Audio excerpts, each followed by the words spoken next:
Live from the Brojo, it is Ryguy's Rage. I am Kien and Ryan with the host, Fred Durst. Ryan does look like Fred Durst today. He's backward cap and everything, white t-shirt.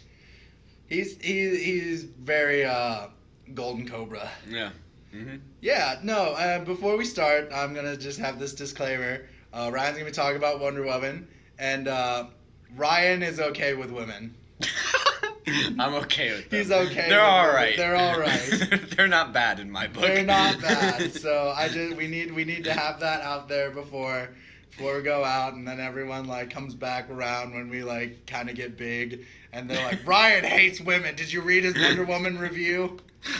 So I mean, it's kind of fair because Wonder Woman did have this big thing about how everybody was hoping it'd be empowering for women and stuff, and it was Wonder Woman kind of became, I don't know if it meant to be, but it kind of became a huge part of the feminist movement, showing that a woman could be strong. Well, Wonder Woman was actually started out the guy who made Wonder Woman made the lie detector. He was really big into bondage. That's why she has the lasso. Oh. And her weakness is to be lassoed by her lasso. No, you can fucking look this shit up. The dude had a weird, the reason why she's a secretary is because he was having a non-monogamous relationship with his secretary and his wife. And they were into some weird bondage act. So you can Google this. This is a real I might look that up. Yeah, I'm not I'm not dicking you. Wonder Woman is the sheer S&M. See, I don't feel bad about this because it hasn't been released, but on a previous podcast I stated that I I'm a little buzzed right now so I can't think of the name. The star of Rogue One, the character's name. Jyn Erso? Yeah, Jyn. I already stated that I like Jyn more because she represents a strong female better than Rey does. Yeah. No, I totally 100% agree with you. But Wonder Woman's weird though. She's a huge nowadays she's a huge I guess she was a huge feminist. She was used during I think she was used during the 60s. You can quote me on this. I have no idea. I don't pay attention. I believe in women's rights empowerments, but I'm not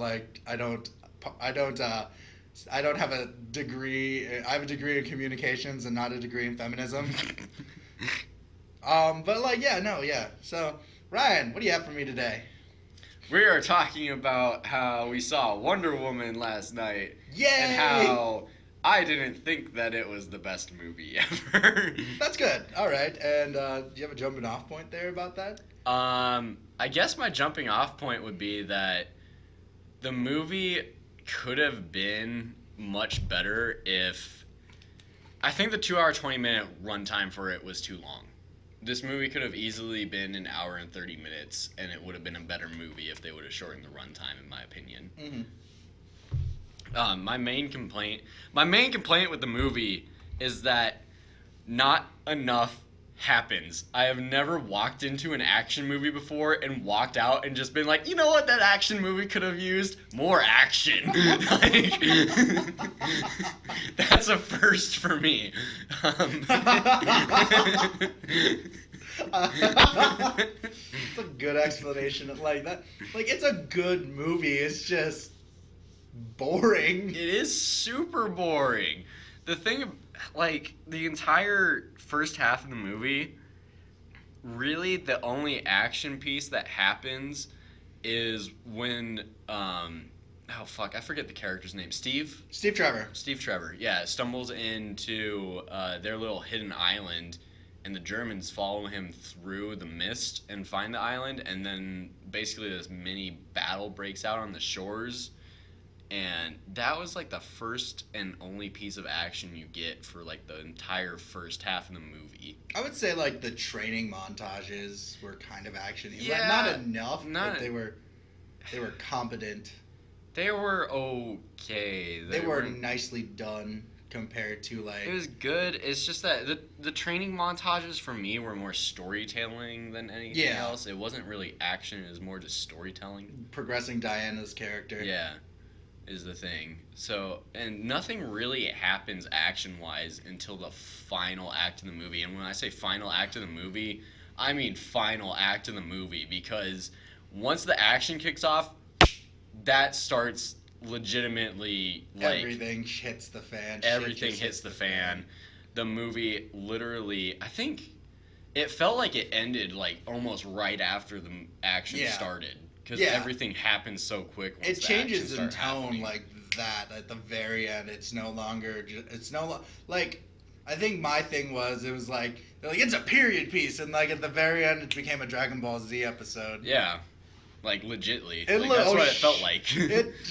That's the thing. It like, not even like I'm trying to crowbar that I like talk about Dragon Ball Z all the fucking time on this channel, but like I shit you not, when you watch that, the final fight between Ares and Wonder Woman. It's a legitimate, like, anime fight, because the dude, like, comes in, like, Ares comes in, like, he's this old frail dude at first, and then, like, he blows up, and he comes in, and, like, metal's just circling around him, and he's, like, and they go to the part where they, like, make his helmet, and he, like, just puts his two fingers, and it's like, whoosh, there's my mask. And I'm like, oh, this is the Dragon Ball Z fight. Then, out of nowhere, he starts fabricating weapons. Like you would in an anime.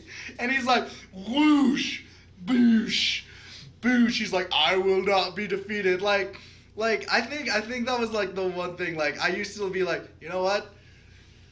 Everyone says you can't make a good Dragon Ball Z fight. I was like, have you seen Man of Steel? And now I'm like, dude, have you seen Wonder Woman? This shit is anime as fuck.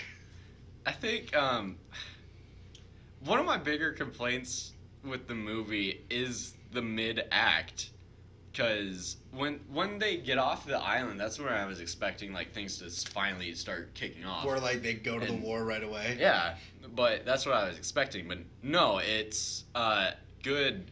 I'd say it was probably almost an hour long of showing how out of her element Diana is in this world, because it's so much different than what she knows, which if it was done better, I might have liked it.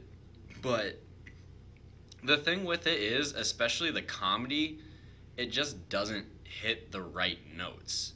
Like, I don't know how you felt about the humor in the movie, but like... It was hit and miss. There was like a few good chuckles. Yeah. And then the rest were kind of just like, ha ha ha, she doesn't understand because she's wearing a corset now and she doesn't get it. Uh-huh. Like, I get like, I feel like they shouldn't have played that off humorously. I think if you know what I mean. Yeah, it's like if they were just like, this is very uncomfortable, and like, how every time, like the only one that like made sense to me was like the not humor when they're trying to do that is like when she's like walking awkwardly because she can't be in heels, or like she can't move. Like it's the subtle things that I think like hit me that were kind of funnier than like them actually doing like trying to be funny. Yeah. See, like, this is something that DC has yet to master, and what I kind of... This is why I like going to DC movies a little bit more than Marvel movies, well, at least when Christopher Nolan Batman trilogy was coming out, is because they used less humor, and that was kind of DC's thing. Marvel has a really good grasp on how to use humor and when to use it. Yeah, within a like serious story, like Guardians of the Galaxy 2 was a really good one about like it was more or less a way more serious story, but they knew when to do the funny parts to make it a little bit more lighthearted. It's just I just feel like the jokes in Wonder Woman weren't very well executed, and I've heard people say differently. They thought it was funny, but I mean, when we saw it in the theater, I didn't hear a single person laughing at the jokes. We laughed at one joke. We laughed at one, and that was it. Like, we just bursted out laughing, though. I think that was more... It wasn't because it was that really funny. It was the context of the joke that was going on. Like, so, Steve Trevor thinks Wonder Woman is talking about his penis, but she's actually talking about his watch. So that was the joke that I thought was funny. But I think that was... Okay, see, that's another thing. Like, it's got humor compared to the last two DC... Like... okay, Suicide Squad is in the DC Extended Universe, and that was, like, maybe 2. Like, it was dumb but fun. Yeah. This was boring but fun. Yeah. Like, this made more sense, though, Uh-huh. than Suicide Squad did. It did. It was a more... This was by far the most competent storyline that the DCU extended universe has had. Yeah, but that's not saying much. It's though, not either. saying much, but it is. It is like it because like you get like such a weird grasp on the just shittiness of Batman versus Superman. Yeah. And then you kind of like you feel bad, but like that's all you really have to like rely on. That's why I think like everyone thinks it's so amazing. Yeah. See, okay, this is another thing that's been really bothering me because before we sat down to do this, I've been watching reviews and reading reviews of Wonder Woman like all day in preparation for this. Everybody is gushing over this fucking movie, and I'm just sitting here like, okay, like, is the rest of the DC extended universe like so bad that when we see a movie that, by all means, it's subpar. It was an average movie. It was 5. Yeah, it's subpar as fuck, but everybody's gushing over it. So, like, is the rest of the DC extended universe so bad that when we see a subpar movie, we think it's great when it's coming out of the DC extended universe? Yeah, which might be the case. That's what it feels like. It feels like it's like the case. Where like again, like I didn't like I liked the parts of the movie I really liked. I really did. But all the other parts I was just like, it's okay. Yeah, nothing really drew me into this movie and made me like sit there and just go like, I'm gonna watch this movie again because of this part. Where like I mean that's the thing though, like this movie isn't bad. No, it's not bad by any means. It's what had happened for me though is just like if they would have done like it's not even like all action though, like that last half actually had a lot more story to it. Yeah. That went with it. Like if they did like more dramatic areas where she got like where they just went with the soldiers that they had because the soldiers were only there for that last half, right? Yeah. Uh-huh. Like if they did the whole like you know the way I know you don't like Captain America in the first Avengers, but the way they handled you know the rough the Howling Commandos, they were all integrated in that story right away. Yeah. And I feel like if they would have integrated all those other soldiers all the way, it would have worked out. Like you get an emotional feeling for like 2 of them. I had no liking for that Irish or Scottish guy. Yeah. That guy was annoying. Uh-huh. But the other 2, like I understood, like the actor's like, well, I'm brown, so I can't really do much, and the Native American's like, well, my land got fucked over. Yeah. Like you understand them, and if they did that, if it was more of a character piece, instead of you know Diana's in the real world and doesn't understand it. Mm-hmm. I think that like it could have had a little bit more like it would have had a little bit more impact on the characters. Like the first like 40 minutes I really enjoy. Yeah. And then the half is where it kind of goes lackluster for me. Yeah, that's the thing. Like the beginning, the setup to the movie is really good. It's just that once they set it up, they didn't launch off like they should have. Yeah. Like if they would have just gone straight into here's the war. Yeah. I feel like it would have been a much better like movie. yeah. Like I said, like it's just kind of like I know you don't like Captain America, but I always bring this up because I'm also going to bring up one of my biggest bitch complaints about the movie. Is that like there was like you know the little bit where he was like first Captain America, and that was only like a good like 10 minutes. This is kind of like her going to the war, like becoming like Diana Prince, and that took forever. Yeah. To like you know. See as soon as they get to London, that's when the movie just hits the. Yeah, it just gets slow. It just gets so slow. I think that. It just gets really slow. It gets super slow. This is the only movie where I've ever sat there and just been like, normally when I go to a movie, if I have to go to the bathroom, I hold it because I want to like see the movie and not miss anything. In this one, I was sitting there and I was like, I really have to go to the bathroom. And I was watching the movie and I was like, if I go, I probably won't miss anything. And I didn't. Like the ending fight scene, it's like I said when we just got out of the movie, we were sitting there and I was like, I went to the bathroom during like the expositional part where the villain's going on like a little, he's going on his monologue. And I was sitting there. I was sitting there and I was like, well, fuck it. This is getting super boring, so I'm going to go to the bathroom. When I get back, they're probably already going to be fighting, but whatever. Got back. The fight was just starting when I got back from the bathroom. I was like, Jesus Christ, there was that much exposition in that? Yeah, it was, the slow-mo got me. The slow-mo did really get to me. Like, I think that's another, like, I feel that's another thing that I feel like would have cut the fucking runtime, is that they would have just done. It would have cut the runtime. Not only would it have cut the runtime, it would have made the movie more exciting. Yeah. Action is a lot more exciting when it's happening in one fluid motion and happening quickly. Yeah.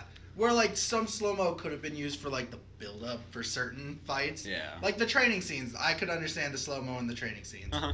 This, like, the full-on fights, like, you got the slow-mo out of there when the Themyscirians were, like, doing fucking backflips off their horses and shit. So, like, you didn't really need to do any more of that.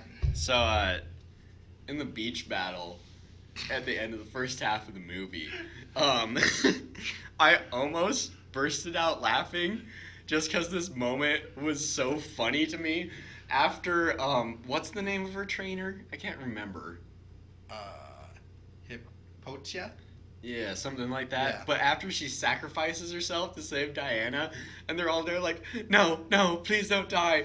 And then it's a good minute where she's been on the ground, and all of a sudden you just see one of the Amazon women just go like, no, and slide in the sand. And I was like, that is the most delayed reaction I've ever seen. It's like, it's all like, oh shit. Everybody else is getting attention by being with her. I gotta get on this too. No, I'm really gonna miss you. Pay attention to me. I'm sad. I almost busted out laughing. I think the other one that got me is like the Attack on Titan bullshit they did with their arrows. In that fight, they're like, oh yeah, when they hooked them into the mountain. Koosh. And then there's another arrow. I was like, all right, okay, I get that. God, the thing that gets me about this movie is all of the exposition and is all of the slow-mo. Yeah. Two things that do not go together well. No. Jay liked it a lot. Yeah, that's because Jay likes exposition. And I'm kidding. Like, I think this movie is perfect for Jay because this movie is literally almost like, you know, the thought bubbles that are in people's heads. What if they were real? Okay, that was my thing about like them explaining everything that fucking Wonder Woman had in her arsenal. I'm like, just call it the lasso of truth. Everyone knows what it is. Like, the lasso compels you to tell the truth. You don't have to be like, this is the lasso of Archimedes. Yeah. The one thing, and what's the name of the actress that plays Wonder Woman? Gal Gadot. Gal Gadot. I thought she was a wonderful casting choice for Wonder Woman. God, yeah. I will say. There are a couple times where I didn't really buy the emotions she was selling. That might be because she's never really been like a major actress before. She was in the Fast and the Furious before this. So, I mean, her acting chops, not the best. She did a good job. It's just that sometimes her emotions do fall kind of flat, and I don't really buy it. They seem overdone. Yeah, it seems... Like, when people die, it seems overdone to me. Yeah. Just a little bit. Where, like, I get that, like, you just lost someone important to you. But it seems just a little like, no! She's a little too ham-fisted at points. But, like, where she's just being stoic and serious, I think are my favorite parts. Yeah, she does a wonderful job of that. I thought overall, she's a wonderful casting choice for Wonder Woman. Plus, she's a badass. Like, I follow her Instagram, and she does, like, some badass workouts. I'm just like, Jesus. I will say, I'm probably going to have the weirdest thing to say about Wonder Woman ever, because I do think it's better than all the other DC Extended Universe movies. With that being said, the movies I would rewatch go in order of Suicide Squad, Batman vs. Superman, Wonder Woman, Man of Steel. This being because Suicide Squad and Batman vs. Superman at least entertained me while I sat there and watched them. See, Wonder Woman did not entertain me. I'm going to argue that for me, the last hour of Batman vs. Superman entertained me. The first half can go eat a dick, and I cannot stand. It was a bad movie. It's a terrible movie. It's not a bad, like, you can't, okay. I got more entertainment out of Batman vs. Superman than I did Wonder Woman. Wonder Woman is I felt like falling asleep at the midway point. My thing about it, the only part, weirdly enough, the only parts I like about Batman vs. Superman involve Wonder Woman, actually. Like, for real. When they started fighting Doomsday and she appeared, it made it look cool. Everything else is just like, no. Like, I didn't like Batman and Superman show off in his, like, Mecha Iron Man's bat suit. I didn't like any of that. Like, when you have them all together, it was like, oh my gosh, this is closest to the Justice League movie I'll get for a while. Yeah. Yeah, but like that's I think that's another thing though. Like, Wonder Woman gives me high-ish hopes, not like too high of hopes, but like high-ish hopes. It gives me hope that the rest of them are gonna be better. Yeah, that Justice League is gonna be a competent movie. Yeah. The trailers with Jason Momoa make it seem like a competent movie. The trailers make it seem like it's at least gonna be better.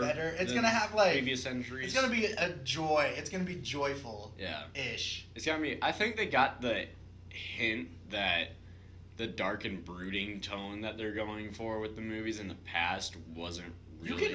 You can have a dark and brooding tone. Like, Superman can still be a Boy Scout and have terrible shit happen to him. Yeah. I think that was my thing. Like, Zack Snyder's like, nobody wants to see the big blue Boy Scout. I'm like, you need a contrast with Batman and Superman. They can't both be mopey dicks. You know what I mean? Yeah. Because, like, they contrast each other. Like, Superman's about justice and the good old-fashioned way, and Batman's like, his form of justice is like anger and shit. But like, okay, so my biggest complaint about Wonder Woman is that they blatantly ripped off the scene from Captain fucking America. If you haven't seen Captain America: The First Avenger, you will not understand this. So, Steve Rogers steals a plane that is about to bomb London and destroys it so no one else will have to die. In Wonder Woman, Steve Trevor steals a plane, flies it away, and destroys it so no one has to die. I wouldn't be bitching about this, but then you see like the sheer contrast of Steve Rogers and Steve Trevor, and then they're both Chris Pine and Chris Evans. You're just like, oh my god, stop. Well, see, walking out of the movie, like this is the vibe I got, and I said this to I can't remember who I was talking to about the movie, but this is what I said to him. When I walked out of the movie, I was like, honestly, I wanted to call the movie Wonder Woman: The First Avenger. Yeah. Because that's the vibe I was getting from that movie. Where I was getting, I guess like the ending shot really bothered me because like what the fuck was she running at the end? I don't know. You know, when she like is in her armor and jumping off, like it's just. And then I guess the other problem I have is DC does, you know, their big bads are always big CGI. They look clunky as shit still, though. Yeah. Like, you know, if you look at everyone other, like, I think the Hulk is, like, the most competent looking, like... CG character in a long time for, like, superhero movies. Yeah. And then, like, the caliber of DC villains, just, they look fucking weird. Yeah. They were... I think that's what, like... made it like why I said it seemed more like an anime, because like Ares looked really cartoonish. He did, like aggressively majorly. Cartoonish. Like even I don't know if they CG'd. What's the name of the actor that plays him? I can't fucking remember. He's in a ton of movies, but I can never remember his fucking name. I don't know if they did CG his face under the helmet, but it looked CG. Yeah, I mean, you could see, like, the mustache that he's supposed to have and stuff like that. And it's like I said, it made the movie fun again. Yeah. Like, Ares made the movie fun again. That fight made the movie fun. Uh-huh. But I just think that, like, it made it cartoony fun. See, the very last fight between Ares and Wonder Woman was fun. The rest of the fights, I didn't find them entertaining. Mm-hmm. I found them pretty damn boring. Mm-hmm. There was, like, a few parts, like, the sniper scene was, like, one of my favorite parts, though. Yeah, that was a good one. Because it brought, like, you know, it was very, like, dramatic. You know, you understand, like, someone has like, the Scottish dude has PTSD, even though I still don't like him. Yeah. But, yeah. So, like, though, I gotta give them props for the practical effects for Dr. Poison. Yeah. That was really cool. That was good. That was a really cool one. But, like, yeah, it's just, all in all, it was a 5, you know? Yeah, solid 5 out of 10. Yeah, it wasn't, like I said, like, it wasn't bad. It was just, meh. It was too... It's like I was saying, like, if they would have shortened this movie down from a 2 hour 20-minute runtime to like an hour and 30-minute runtime, it would have been so much better. Yeah, it was super long. I felt like I didn't realize it was only 2 hours and 20 minutes when we were walking out of there.